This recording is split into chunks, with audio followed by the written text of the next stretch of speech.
Florida Congressman Alan Grayson, who drew Republican fire for saying their health care plan was, if you get sick, die quickly, joins us presently. Republicans backed down, trying to make him apologize, and yesterday Grayson said he never will. But first, as you will hear in his remarks on the House floor, he had some words for Democrats seeking a bipartisan bill just a week after a Daily Kos Research 2000 poll found that 52% of Americans would rather have a health care bill with the public option, even if it means not a single Republican votes for it. Madam Speaker, I have words for both Democrats and Republicans tonight. Let's start with the Democrats. We as a party have spent the last 6 months, the greatest minds of our party, dwelling on the question, the unbelievably consuming question of how to get Olympia Snowe to vote for health care reform. I want to remind us all, Olympia Snowe was not elected president last year. Olympia Snowe has no veto power in the Senate. Olympia Snowe represents a state with 1/2% of America's population. What America wants is health care reform. America doesn't care if it gets 51 votes in the Senate or 60 votes in the Senate or 83 votes in the Senate. In fact, America doesn't even care about that. It doesn't care about that at all. What America cares about is this. There are over 1 million Americans who go broke every single year trying to pay their health care bills. America cares a lot about that. America cares about the fact that there are 44,780 Americans who die every single year on account of not having health care. That's 122 every day. America sure cares a lot about that. America cares about the fact that if you have a pre-existing condition, even if you have health insurance, it's not covered. America cares about that a lot. America cares about the fact that you can get all the health care you need as long as you don't need any. America cares about that a lot. But America does not care about procedures, processes, personalities. America doesn't care about that at all. So we have to remember that as Democrats. We have to remember that what's at stake here is life and death, enormous amounts of money, and people are counting upon us to move ahead. America understands what's good for America. America cares about health care. America cares about jobs. America cares about education, about energy independence. America does not care about process or politicians or personalities or anything like that. And I have a few words for my Republican friends tonight as well. I guess I do have some Republican friends. Let me say this. Last week I held up this report here and I pointed out that in America there's 44,789 Americans who die every year according to this Harvard report published in a peer-reviewed journal because they have no health insurance. That's an extra 44,789 Americans who die whose lives could be saved. And their response was to ask me for an apology. To ask me for an apology. That's right, to ask me for an apology.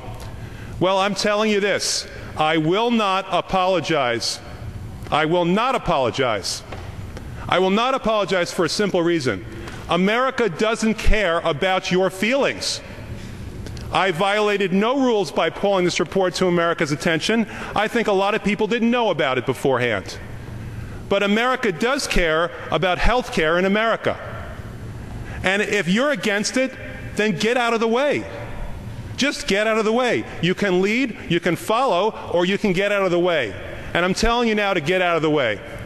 America understands that there's one party in this country that's in favor of health care reform and one party that's against it, and they know why. They understand that if Barack Obama were somehow able to cure hunger in the world, the Republicans would blame him for overpopulation. They understand that if Barack Obama could somehow bring about world peace, they'd blame him for destroying the defense industry.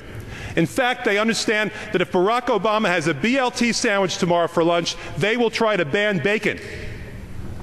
But that's not what America wants. America wants solutions to its problems, and that begins with health care. And that's what I'm speaking for tonight. I yield the rest of my time. Wow. Congressman Grayson's speech on the House floor yesterday. Up next, the Congressman will join us to talk more about the message in his remarks and to share his thoughts on the right-wing reaction to President Obama's Nobel Peace Prize win today. Representative Alan Grayson live next on Countdown. Congressman and intranet sensation Alan Grayson. Congressman Grayson, great thanks for joining us tonight. Thanks. It's great to be here. I love the show. I watch it all the time. Congressman, how did you turn out to be apparently the only member of Congress who knew that there are Democrats out there in the country who have been waiting to hear some tough pushback against Republicans? How did it fall to you? I just listen to what everybody's saying. You know, these are things that are on our minds. A lot of people feel the same way. I just happen to be the one who's in Congress to say it. That's all. I'm just saying what everyone else has been thinking. Now, you began yesterday by reminding your party that Olympia Snowe was not elected president, that America doesn't care if it gets 51 votes or 60 votes on health care reform. I sense that you were speaking for many of your House colleagues who are growing very weary with Senate 60 vote strategies. I'm speaking for everybody in the country. We are losing 122 Americans every single day, as Keith pointed out a few days ago, to the fact that they have no health coverage, they get sick, they die, and this is happening every single day. How long can we wait? You know, having worked in the Congress for several years myself, it strikes me, Congressman, that you are a freshman. You're new at this. This is your first year. Do you think if you'd been there for a while, if you'd done, I don't know, 5 or 6 terms, that you'd be sitting there kind of playing the game, trying to get along strategically, trying to help find the center here, the compromise position, rather than getting out there and really letting some bombast go on the floor? I think there was a memo about that when we began. I missed the memo. There was a memo that said freshmen should be seen and not heard. I just missed it. I'm sorry. Now, do you find in what's happened to you a lesson for 2010, possibly a campaign lesson, both in how to attract support, raise money? What is it? It was the same lesson last year, the way we ran our campaign. You cannot beat a Republican by being one. People deserve a choice, and they like a congressman with guts. Since we made our statement last week, over 10,000 people have made individual contributions at GraysonForCongress.com, and the number grows every minute. People love to see a fighter who fights for them. That's what the Democratic Party traditionally meant, and that's the way it's going to be. We ran on a campaign platform of change. That's what people expect from us. That's what we have to deliver.